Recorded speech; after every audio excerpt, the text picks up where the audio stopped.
So now how would we manage and measure execution? The first thing we got to do is we got to say, execution is the result of what? What's execution the result of? The first biggest thing, what is it? What's the major thing in execution? Pardon? Perfect. You got to. That's why the strategy's up there in that first one. Absolutely. And you just answered a question I'm going to ask in a minute, so thank you. But to execute, what's the most important resource or thing in execution? Employees, people. So structure always includes your people. What else is involved in structure? Process, absolutely, process. Tools, technology, methodology, training, all of those things go into our ability to execute. They're all structure, and they're structure because you write a check for every single solitary one of those.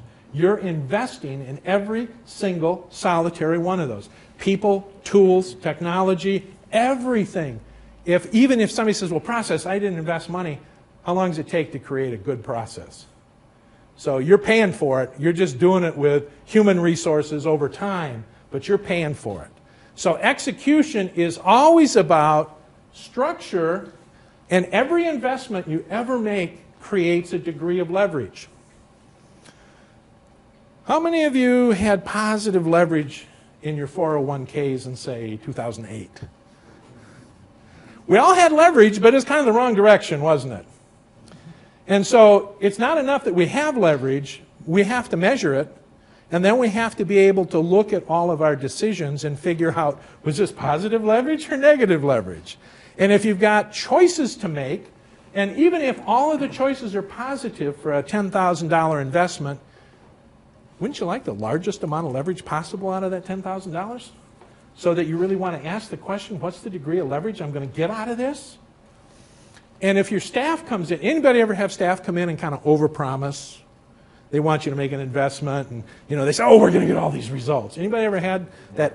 Never. No, well, most of us never have that. But when you ask them the question, if I give you the $10,000, I want you to tell me the amount of leverage I can hold you accountable for as a result of that $10,000. And then I want you to show me the process you're actually going to use to do that. And if he's the vendor and he's bringing this and he's promising it, I want him sitting in the room and I'm going to hold him accountable, and I might even put it in the contract.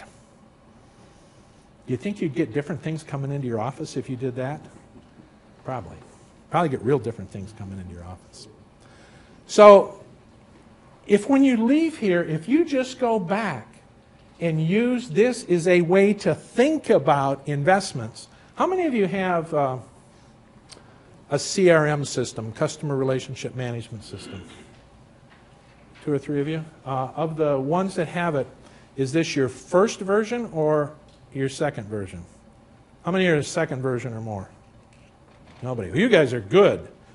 Because I asked this question again to 10,000 people. Typically 2/3 of them have a customer relationship management system, and 2/3 of the ones that have them are on at least their second because the first ones didn't work. So CRM is one of those things that if we don't do it intentionally and we don't do it for a very specific set of outcomes, frequently we get a very bad result.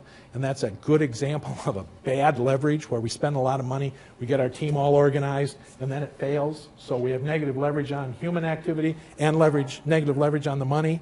So this is a way to start thinking about those things so we make less decisions that hurt us instead of help us. And that's part of where the chaos comes from. Salespeople come in and promise you CRM is going to do this, or sales training is going to do that, or a new ERP. You guys are ERP people?